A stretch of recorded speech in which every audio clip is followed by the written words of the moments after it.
My buddy, Jake, swung by to pick me up for our planned 4-day hunting trip. I waved goodbye to my wife as Jake packed up his truck, getting all the gear organized. Preparation was key to making sure everything went smoothly. He pulled back the cover on the truck bed and opened a drawer tucked behind the cab. "Stash your rifle in here," he said, pointing to the compartment. I placed my rifle and gear inside, then climbed into the cab, taking a quick look back at the house. The door was shut, and we were off. Jake drove us out to a family cabin that had been passed down through generations and was now looked after by his Uncle Jerry, who wasn't as mobile these days, so Jake had taken over the upkeep. "He's done some serious upgrades," Jake said, "like putting in better insulation and upgrading the wood stove, so we won't need to bundle up in heavy coats the whole time." He added, "Oh, and he got a satellite TV and internet this season. There's no decent cell coverage out there, but with Wi-Fi, you can still use WhatsApp if you want to call Sarah," he mentioned. "Nah, she's not expecting much contact," I replied. "I actually prefer being disconnected when I'm out here, so let's not even mention the internet." That evening, we tuned into SportsCenter while having dinner. Later, I picked up a James Patterson novel to read, while Jake busied himself with his laptop. We were already on our second beers. But this wasn't just some boys' getaway to get drunk, we were here to challenge ourselves and hopefully bring home some venison. Out of nowhere, Jake cursed under his breath. I glanced up from my book as he scrolled through whatever was on his screen. "Damn it. You need to check this out," he muttered, sounding uneasy. I set my book aside and crossed the room. I expected him to be reading some breaking news, but it wasn't. Instead, it was a dating website. On the screen was a picture of Sarah, smiling, a smile I always found a little too cunning for comfort. "What the hell is this?" I asked, confused. "I'm sorry, Todd, it's a dating site," Jake answered helplessly. "A dating site?" I couldn't believe what I was hearing. After my breakup with Carla years ago, I was in a slump for months before I eventually gave Tinder a try. I looked at Jake, feeling my stomach tighten. Jake continued, "Some of these sites go straight to hookups, man, and there are married women on here too." Married women? I couldn't wrap my head around it. Yeah, some women and men are just looking for fun outside their marriages. I stared back at the screen as another picture of Sarah popped up, and my gut twisted. Maybe it's just a scam, right? I mean, they steal pictures of people all the time to make fake profiles. "I've never seen her on these sites before," Jake said, hoping to ease the situation. I examined the profile, but there was no denying it. The photos were definitely Sarah, and one photo hit me like a punch to the gut. She was wearing the outfit I bought her last Christmas. I hadn't taken that photo, it was less than a year old. I started reading through the profile. "Can you help me with my daddy issues?" And no, I'm not talking about a sugar daddy. My blood froze. I read on. "Sometimes I imagine my dad, middle-aged but still attractive. Sometimes I picture him young, even retired." I looked at Jake. "Daddy issues? What the hell is this?" Jake shifted uncomfortably. "Maybe it's just a fantasy thing. Some people aren't unhappy in their marriages, they just have fantasies they're too embarrassed to talk about. Maybe it's nothing." I continued reading, feeling a knot in my throat. The description matched me, not Sarah's actual dad. I was shocked. Her dad was a pale-skinned guy with ginger hair, but the profile described a Mediterranean man, dark-eyed and with curly hair, the opposite of him, and exactly like me. Then I saw it, join the chat room. I scrolled through the messages and spotted one that hit me hard. "I've had plenty of free time lately. Any room for me?" Sarah had replied, "Oh yes, I can make space.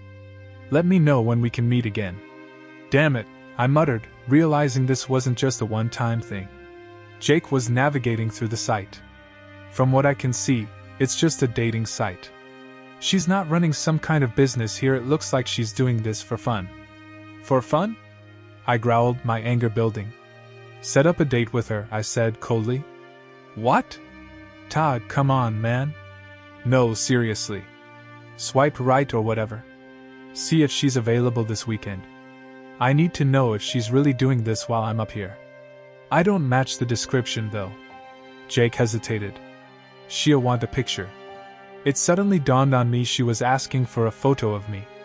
I shared my plan with Jake to set her up using my picture, and he agreed it was a solid idea. But I reminded him that it was already too late.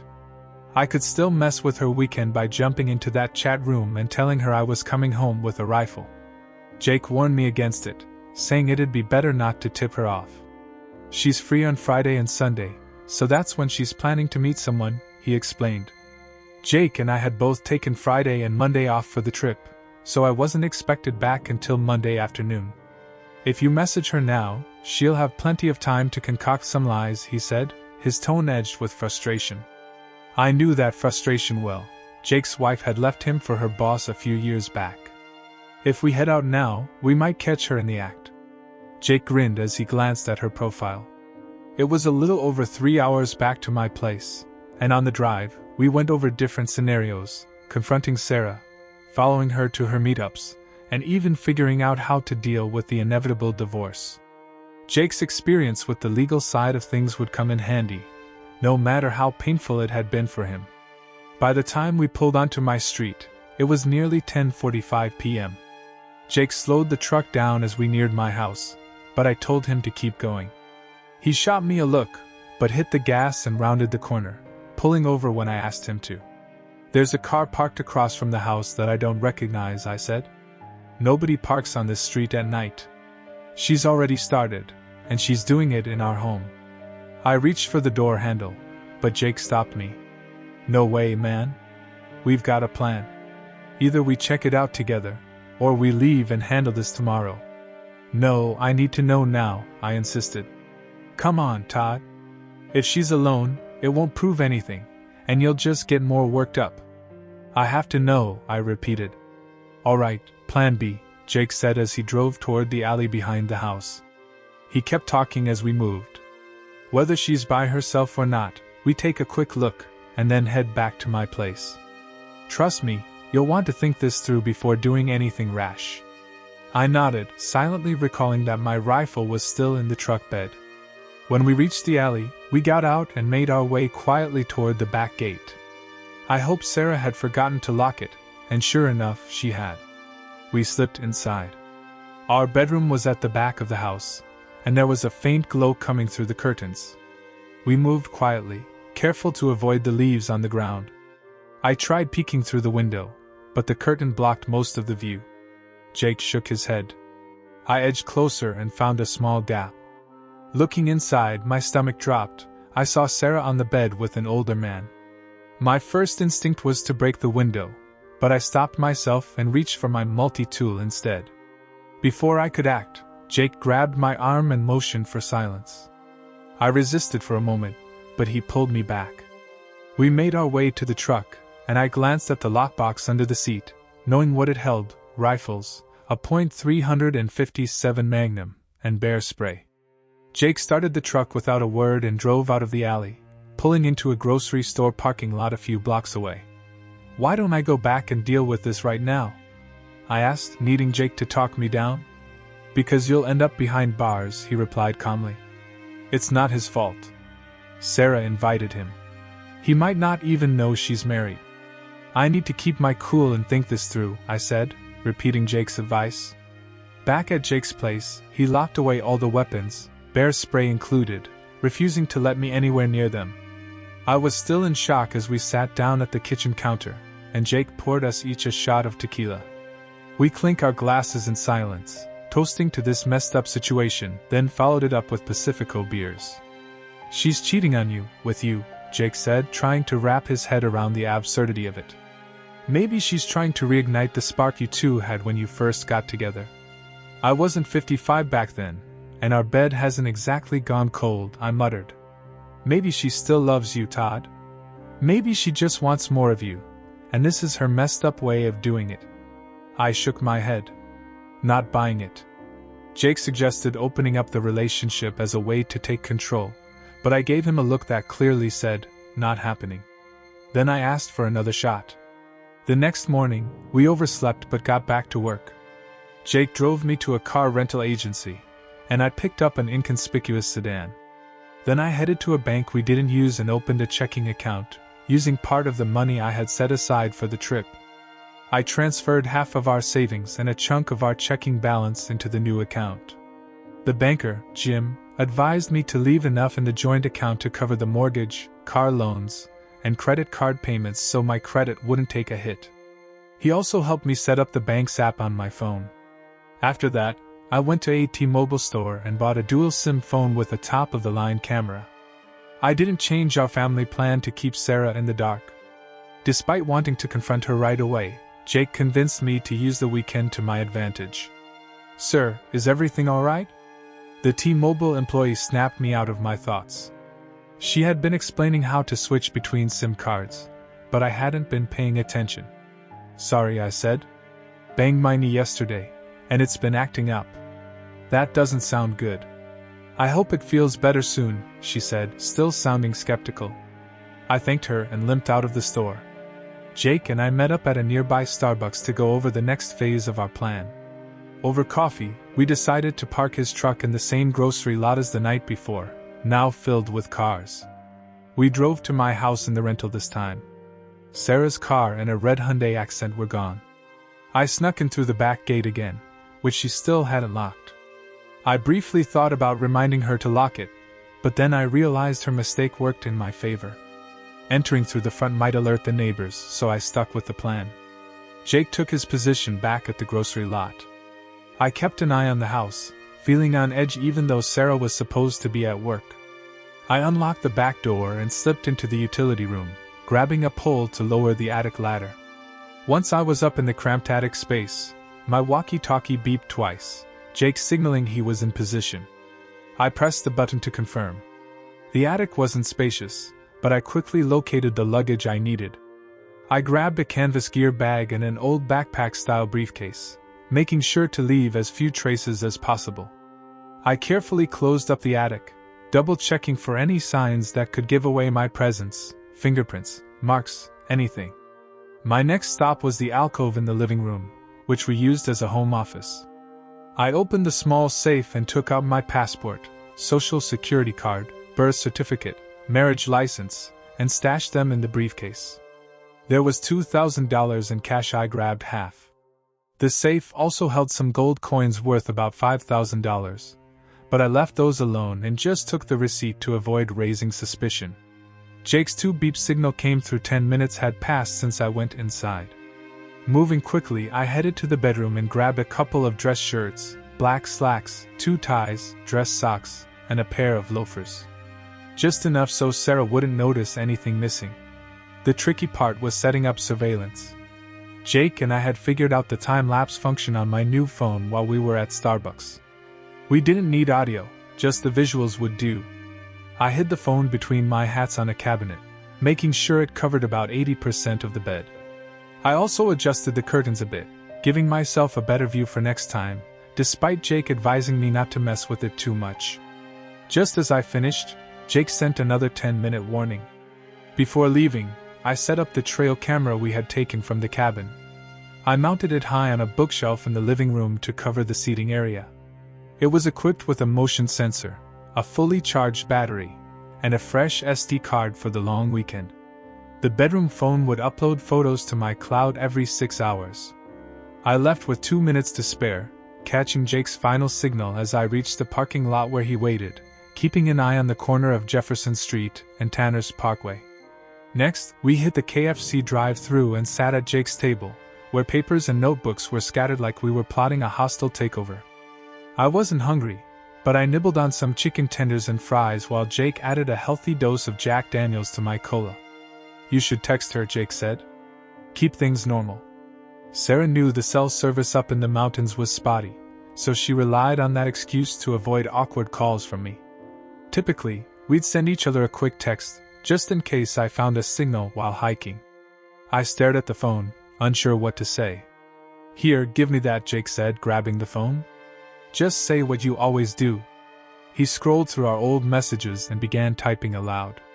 "Hey babe, we got here without any issues. The weather seems nice. We'll hit the trails early tomorrow. I'll text later. Zoxo Todd." He hit send, then dialed another number. Our next call is to the lawyer, Jake said. Kate Hewitt had helped him with his divorce, and he figured she'd be good for me too. After introducing me, Jake handed over the phone. Hello, Todd, Kate greeted me warmly. Jake didn't mention your last name. Perkins, I replied, but just call me Todd. All right, Todd. I hear this situation came up unexpectedly, and is pretty ugly, she said. Yeah, ugly is one way to put it, I replied, letting out a sigh. Don't worry, she said. If you can't vent to your lawyer, who can you vent to? I relaxed a little and asked, so, are you officially my lawyer? Do I even need one? Let's start with that second question, Kate said. Is this about infidelity? Are you open to trying to work it out with counseling? Hell no, I answered firmly. Good, she replied. Are you okay with filing online, or do you want infidelity to factor into things like alimony? I'll need it to affect alimony, I said. Then you'll definitely need a lawyer, she explained. Did Jake tell you about the costs? He did, I confirmed. Our prices have gone up a bit, but I'll charge you the same rate as I did for Jake.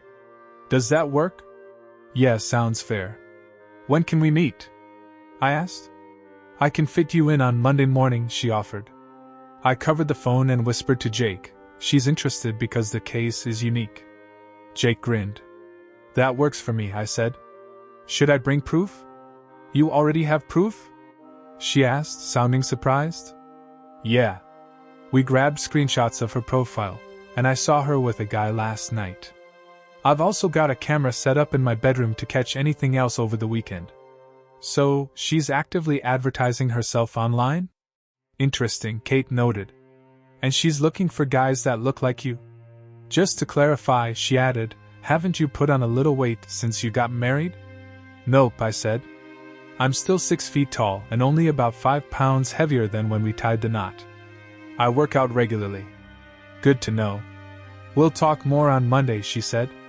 I'll open a secure portal for you to upload any evidence. Jake knows the details. Got it. I'll see you Monday at 11, I confirmed. One last thing, Todd, she added. Stay away from your wife until we meet. Don't go back home. I handle family law, not criminal law. Jake then launched into stories about his own divorce, how he ended up covering the mortgage and paying spousal support even though his ex was still with her new boyfriend. I hope Sarah's infidelity would get me off the hook for that. We spent the next hour closing investment accounts, changing the passwords for all of Sarah's lodging accounts, and updating my contact info to the new phone and email. I also canceled our joint credit cards, except for the one she used for day-to-day expenses. I lowered the limit on that one. When the 6-hour mark came, I opened the cloud storage and checked the first data dump. Nearly lost my lunch when I saw what was on there. I had programmed the phone to take 6 photos every 30 seconds, every 15 minutes.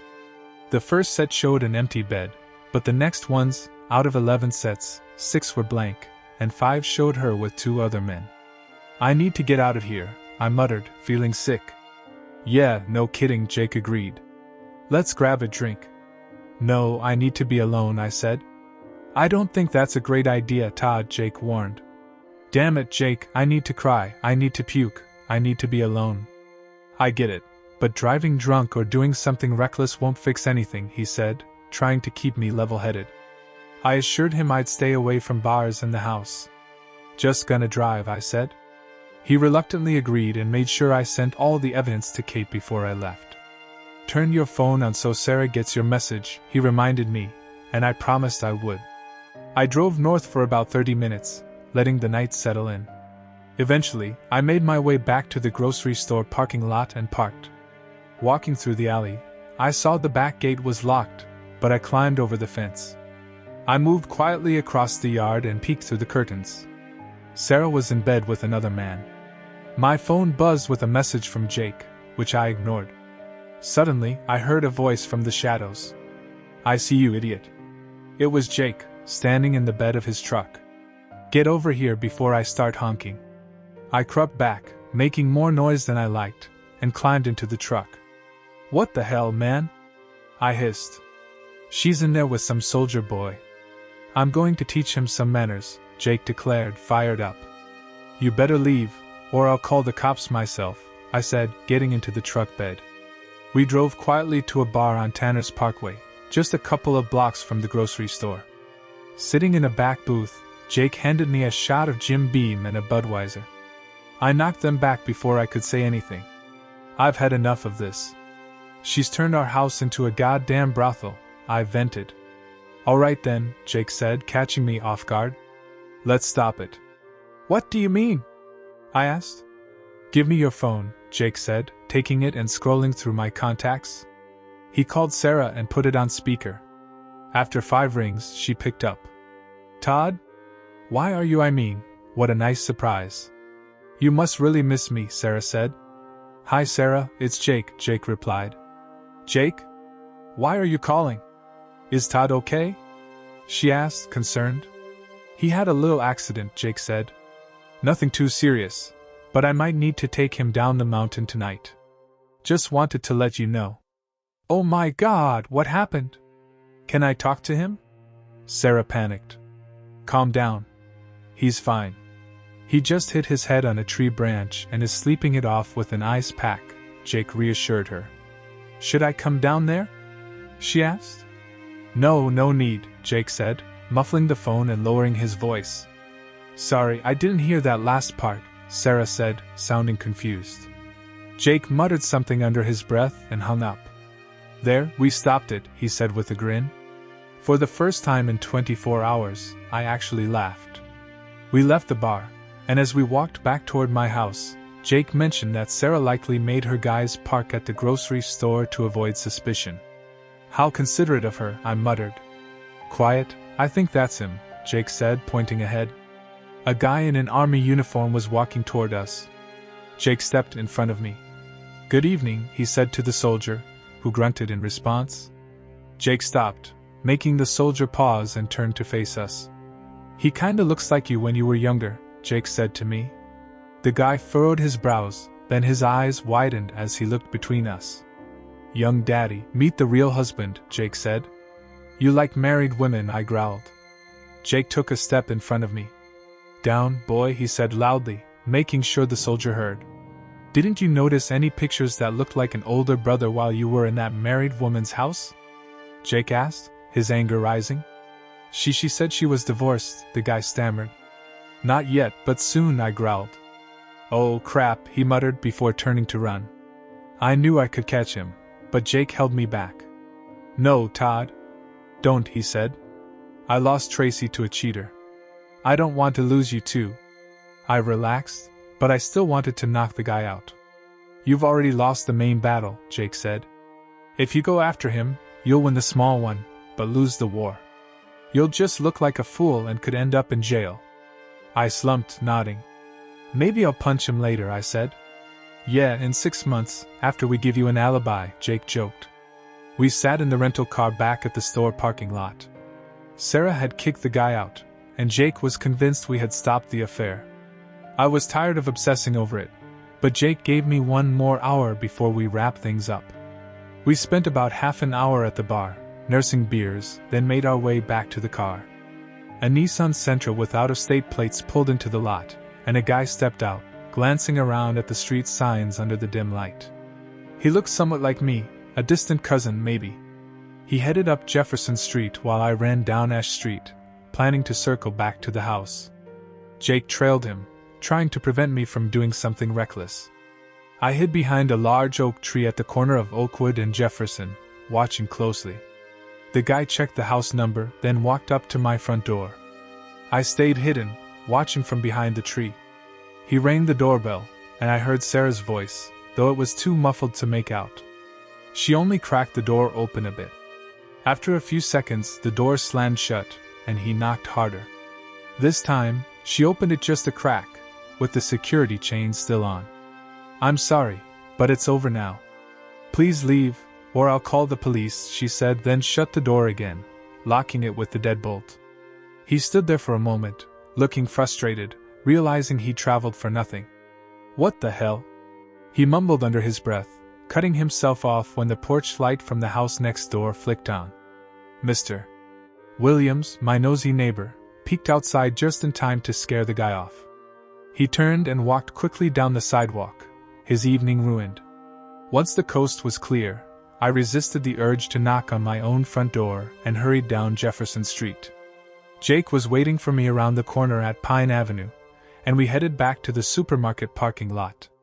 As we walked, we heard the screech of tires, someone speeding off. Anger and driving don't mix, Jake muttered. I nodded in agreement.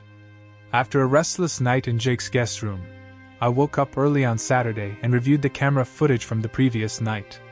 Sarah had been restless too, but there was nothing new on the recordings. I prepared the photos of Sarah's encounters to send to Kate. Should I send the video I took through the window? I asked Jake. Absolutely not, he replied. What you got from the other camera is more than enough. Let's not complicate things by mentioning that. You think that soldier boy freaked out? I asked, sending the pictures. Probably, Jake grinned, but then his expression darkened. Let's just hope he doesn't keep showing off before running into a husband with an unlocked gun. Thanks for that image, I muttered. Let's send Kate an early wake-up call. That'll cheer me up. I turned on my phone, only to see a dozen missed calls and messages from Sarah. I dialed her number. Hey babe, it's Todd. Sorry if Jake scared you the other night. I'm fine now. Sticking to the plan, and I'll see you Monday night. Love you? I hung up, and almost immediately, my phone rang again. It was Kate. Hey Kate. Didn't expect to hear from you on a Saturday morning. Hey Todd. I saw the new batch of evidence on the secure site, she replied. I turned to Jake. Should I tell her? He nodded. Kate, I'm putting you on speaker. Jake can explain why Sarah's night came to such an abrupt end. Good morning, Kate, Jake said. Good morning, Jake. What have you been up to? Kate asked, amused. Did my advice influence you in the wrong direction? Jake explained our little prank, about the fake accident and the text messages. But he left out the part about sneaking around the house or the confrontation with the soldier. I like that, Kate chuckled when he finished. Are you sure she canceled the other dates? Wait, she just responded to my last message, I said, reading it out loud. Forget the dear. Come home. I need you. I love you. Please come home now. Told you, Jake said, smirking. Told him what? Kate asked. That she really loves him, despite everything, Jake replied. Kate, have you ever dealt with, I don't know, nymphomaniacs in your practice? People with some sort of mental disorder? I asked, trying to make sense of it all. Kate paused. I've worked with clients who had mental health issues. It's possible. And am I supposed to accept that? Just forgive her because she might have some condition? I asked. You've seen the photos. How do I look at her again without thinking about those? I don't think you can, Kate said to Jake. If she's diagnosed with something, it might affect the terms of your divorce. But no judge will deny you a divorce after she orchestrated all this. Her words hit me hard. I took a deep breath. Kate, how soon can you file the papers? I can't live with her anymore. I understand, she said softly. I'll have some options ready for us to discuss on Monday. We'll likely need to meet with her and her attorney before making any final decisions. Okay, but what do I say when I don't come home Monday night? You won't say anything. I'll handle that. For now, sit tight, be patient, and don't do anything rash, Kate instructed. I'm doing my best to keep him calm, Jake added, chuckling. But he's not making it easy. By the way, Todd, didn't you say something about still being good for 10 grand? Kate asked, her voice playful. Jake and I froze, thinking she was talking about, well, stamina. Yeah, I think I might have mentioned something like that, I answered cautiously. Good. Keep it up. Bye, boys, she said before hanging up. Sarah called again, but I followed Kate's advice and turned off my phone. Then, I decided to pick up some new running gear, since I hadn't brought any on the trip. Jake joined me for a jog, but we only made it 3 miles before he tapped out. I still had restless energy, so Jake suggested we blow off some steam another way. We loaded the rifles into the truck and drove an hour to a shooting range. I did most of the shooting, while Jake finished cleaning his rifle early and struck up a conversation with the range master. They kept glancing my way, and on the ride back, I asked Jake what that was about. He just asked if I could make sure you don't shoot anything other than paper targets, Jake said, grinning. When we got back to his place, Jake locked my rifle in his gun safe. The rest of the weekend was a struggle. Jake did his best to keep me busy. We watched some Marvel movies, and he made sure to limit my whiskey intake, alternating it with non-alcoholic drinks. He also handled all communication with Sarah, telling her I was doing well and still focused on the hunt. On Sunday, he texted her that I planned to spend the day in a tree stand. She's starting to call you an idiot for not coming home, Jake laughed. Wait until she gets those divorce papers, I replied, trying to enjoy the small victories. But mostly I felt miserable. I still loved Sarah and couldn't shake the hope that she loved me too. Maybe she'd had some kind of mental breakdown, but I wasn't sure I could ever trust her again. After another sleepless night, I woke up on Monday feeling exhausted, but firm in my decision. Sarah had planned and enjoyed this whole ordeal far too much. Jake and I texted her, saying we were heading out again and wouldn't be back until late. I apologized for scaring her on Friday and assured her I was fine. We did this from the supermarket parking lot near the house. Sarah's response was quick. You let me suffer all weekend, and you still won't come back early? Maybe you should just stay at Jake's place. I don't want to see you right now. I smiled at the irony. She was suggesting exactly what I had planned all along. 15 minutes later, I watched as she drove her car down Jefferson Street and turned into Ash Avenue, her usual route to work. I parked in the alley behind our house and climbed over the fence again, avoiding the front to keep the neighbors from noticing. Once inside, I retrieved the camera from the living room and my new phone from the bedroom. I grabbed a suitcase from the spare room, what was supposed to be a nursery one day, a dream that was now shattered. That thought hit me hard, but I pushed through, filling the suitcase with clothes, the gold coins from the safe, and my laptop. Back at Jake's, I pulled the SD card from the camera and plugged it into my computer. Exhausted, I brushed my teeth and collapsed onto the bed, fully dressed, until Jake woke me up. He was making breakfast sandwiches in the kitchen when I joined him. "Ah, the bachelor life," he said, sipping his coffee. "Check out the rest of the footage. It'll make you feel better." My laptop sat on the coffee table, with a shot of whiskey waiting beside it. It was 9 a.m. on a Monday, and I was already embracing the life of a soon-to-be divorced man. Why not? I downed the shot and braced myself for what I was about to see. Jake was right. The video from Friday night through Monday morning was both enlightening and oddly entertaining. After the soldier left, Sarah spent most of the weekend pacing around the house, phone in hand, texting and calling, trying to check on me. She looked more irritated with every passing hour as I continued to ignore her. I noticed her putting back pictures of me that had been missing from the living room. Jake sat next to me, chewing on a sausage biscuit. "Damn," I muttered, "she really erased me, didn't she?" "Yep," Jake agreed. That soldier wasn't kidding when he said Sarah filed for divorce. "Wait, go back," Jake said, pointing at the screen. "Look at her hands." I rewound to Friday night. Sarah was pacing the living room, texting with both hands.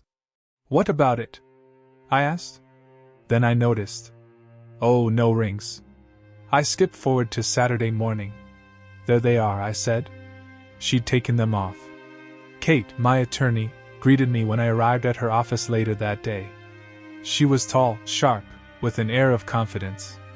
I focused on her dark amber eyes as she assessed me. "So you're the 6-foot, 180-pound long-distance runner with some muscle," she said, smiling slightly. "I guess I can believe the rest of your self-description." "Thankfully," I replied, sitting down. "How are you holding up, Todd?" Kate asked. "It's been rough," I admitted. "Anything new from Sarah?" she asked, glancing at the messages I had sent her, including Sarah's plea for me to come home. "This just came in before I parked," I said, handing over my phone. Kate read the message aloud. "Baby, please ignore my last message. Yes, I'm mad, but I need you home. I'm dying without you. Please, Todd." "All right," Kate said, setting the phone down. "It doesn't sound like she did this to push you away. Once she knows you found out, she may not try it again." I can't pretend it never happened, I said. No, of course not, Kate replied. But if she explains and promises it won't happen again, could you forgive her? I opened my mouth to protest, but Kate raised her hand. I have to ask about reconciliation, Todd. The judge will insist on it, and I get the feeling you still love her. I do, but I don't see how I can, I said, my voice breaking. You've seen the pictures and videos, but you weren't there for all of it. Kate didn't need me to explain further. I understand, she said quietly. But as your attorney, I have to explore every option. Sarah might fight to keep the marriage, but no, she can't force you into counseling. Not in this case. All right, lay out your plan, and let's go over the property and financial details. If we're filing quickly for infidelity, do I still have to split everything and pay alimony, considering I make twice what she does? I asked Kate. We spent the entire morning going over these questions and more. By 1 p.m., after some deli sandwiches had arrived, Kate had outlined a strategy to minimize the damage to my finances and improve my position. It was time to pull the trigger.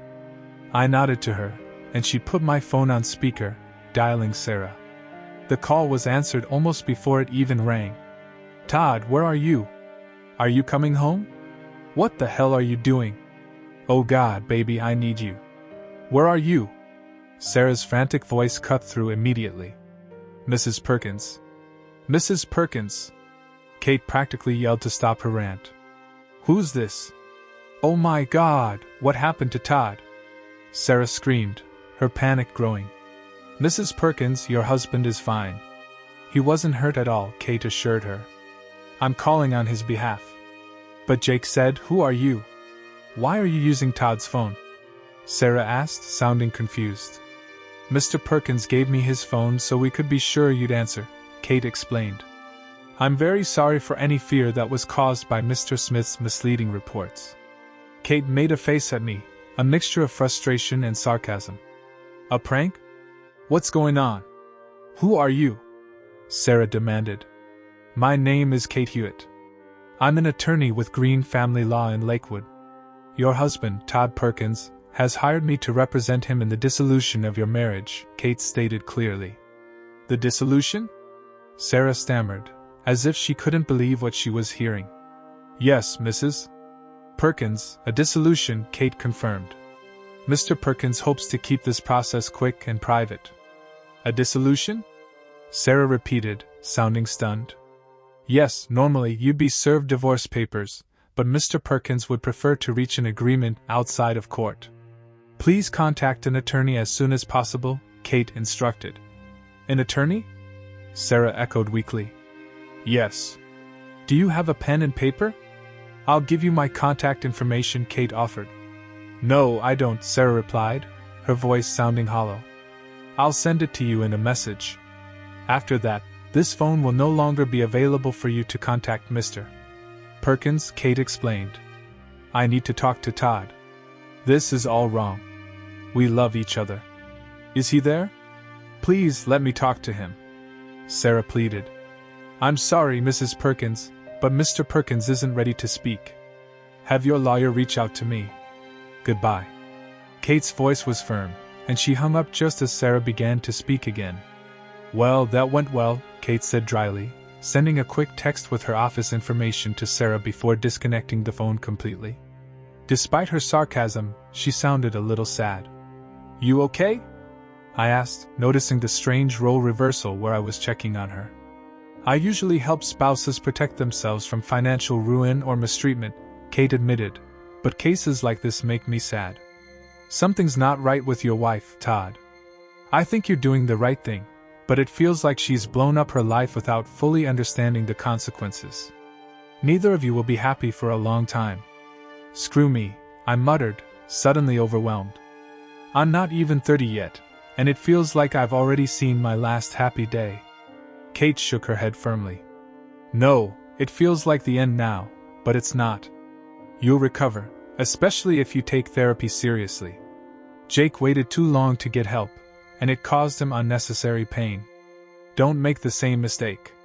Yeah, it cost me a lot, Jake agreed a few hours later, as we sat at a sports bar eating chicken wings and shrimp.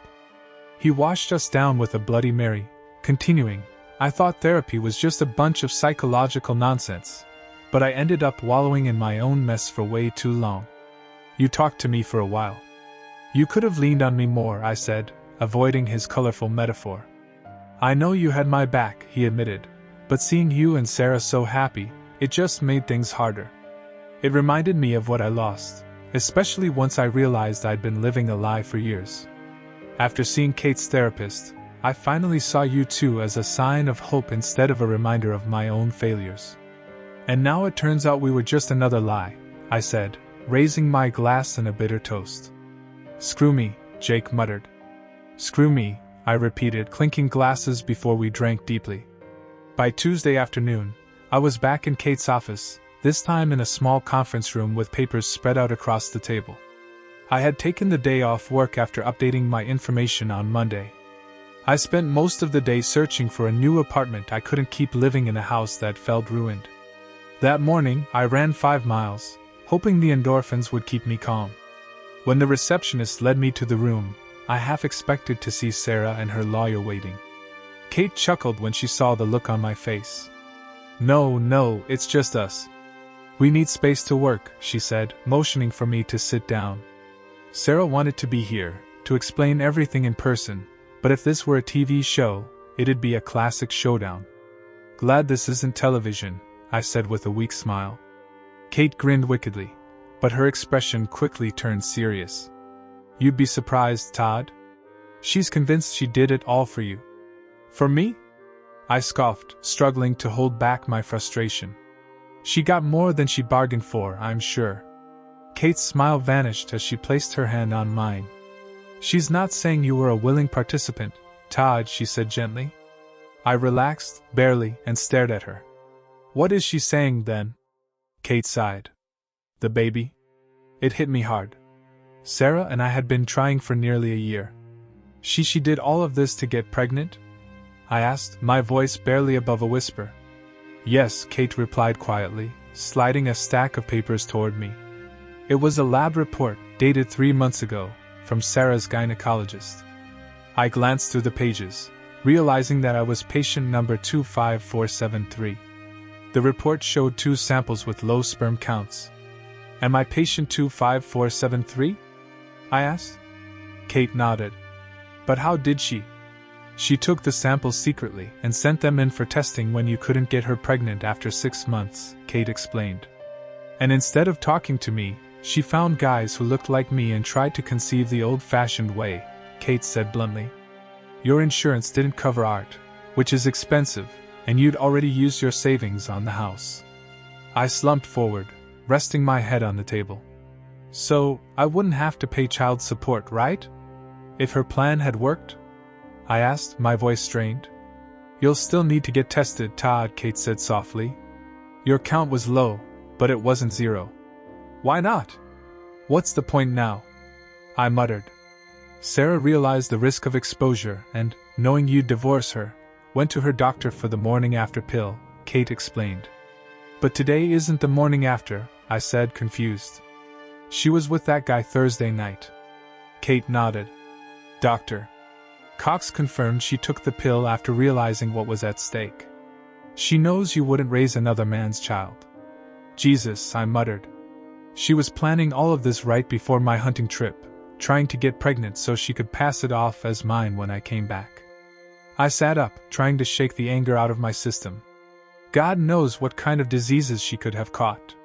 Kate placed a hand on my arm, trying to soothe me. STDs are always a concern, but she was thinking about that too. That's why she made the appointment with her OB/GYN. Kate continued. "After our meeting yesterday, I reviewed the footage again. Something seemed off during her encounters. She kept checking her visitors' phones. She did it again this time." I cursed under my breath. "She did that a month ago, too. I thought she was just confirming plans." "No. She was checking their test results, STI and HIV results," Kate clarified. "They get tested regularly?" I asked, bewildered. "Apparently so," Kate said. Later that night, as Jake and I shared pizza and beer, I couldn't shake the thought. "So, do you get tested regularly and carry your results around?" I asked. Actually, yeah, I do, Jake said. I always use protection, but it's good to have the paperwork. And yeah, you probably should too, especially if you start dating again. When will I start dating again? I said with a faint smile. Yeah, man. You will, Jake assured me. But yeah, it's something I'd recommend. I've got to say, I continued, I'm surprised Sarah spilled so much during negotiations. It seems early. She doesn't have a lawyer yet, Jake explained. Kate ran into her outside the office this morning and insisted she get legal representation. Sarah's convinced that once you hear the whole story, you'll call off the divorce. How's that working out for her? I asked sarcastically. Not great, Jake said, handing me another beer. I spent the next week and a half staying at Jake's, unsure whether I could live in the same town as Sarah, let alone the same house. Eventually, I found myself back in the conference room at Green Family Law. Kate and I sat on one side, with Sarah and her attorney on the other. Mr. Perkins, Sarah's balding lawyer began, we have two issues to discuss. First, Mrs. Perkins wishes to remain married. Second, the current agreement proposal is inadequate. The proposed 50-50 division of assets doesn't account for all marital property, and the spousal support suggested is insufficient. Kate tapped my foot under the table, signaling, I told you so. Mr. Bishop, Kate interjected, Mr. Perkins has already agreed to cover 60% of your fees as part of the assets. This shows remarkable fairness for a man who has been wronged. The judge will certainly take note of his generosity. If we can't settle this year, I just want it over with, I said, leaning back in my chair. I want Sarah treated fairly. Not getting half of everything, but not stuck in a bad neighborhood or having to move back in with her parents. Sarah had refused to hire a lawyer, thinking we shouldn't even be divorcing in the first place. Given her salary, she couldn't afford a good attorney anyway, so I asked Kate to help find someone decent for her. Kate continued, what about my client's quality of life? You've seen the evidence, Mr. Bishop. Imagine living with those images running through his head every night. Kate's words were dramatic, but she wasn't exaggerating. I had been struggling with therapy, even though both Kate and Jake swore it would help. Ironically, my health insurance covered psychiatric consultations, but not art, which could have prevented all of this in the first place. I'm so sorry, Todd. So sorry, Sarah sobbed, clutching Bishop's hand tightly. Bishop gave her a supportive squeeze, then turned to Kate. Miss Hewitt, while I sympathize with Mr. Perkins, our state's laws don't take these matters into account when dividing marital property or deciding on spousal support. Kate's tone hardened.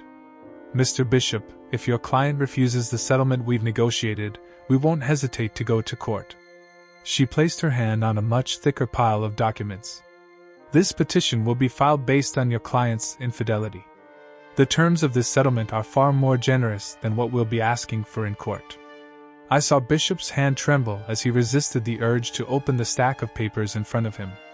I've ensured that Sarah has fair representation, I said, hoping to move things along. But if this goes public, it'll be far worse for her than for me. Especially since we'll be subpoenaing the names of every participant in her affairs, and we'll be conducting a paternity test on the child she tried to conceive. Sarah gasped and then made a sound that was somewhere between a sob and a groan, sinking deeper into her seat. Okay, stop it, Bishop snapped, his voice rising with indignation. There's no need for this kind of rudeness, Miss Hewitt. Mrs. Perkins took precautions to avoid conception, despite wanting a child with Mr. Perkins, a child they both wanted. Our baby, I whispered, feeling the ache in my chest. Kate placed a hand on mine, pressing her foot against my leg under the table, silently urging me to stay calm. It would have been ours, Sarah cried, ours, Todd. Yours and mine. The lawyers called for a short break. Kate took me to her office while Bishop led Sarah outside. When we reconvened, Bishop continued, Mrs. Perkins was forced into drastic measures due to her husband's refusal to pursue alternative treatments. She prevented conception, but it could have been his child. Kate stood firmly, sensing my frustration. Her tone softened as she turned to Sarah. We understand that Mrs. Perkins made a difficult choice. Under the circumstances, it was the best option she had. Mr. Perkins and I recognized the pain she's feeling. Then, Kate's voice became sharper as she addressed Bishop again. Unfortunately, it's unclear whether your client's intervention was successful.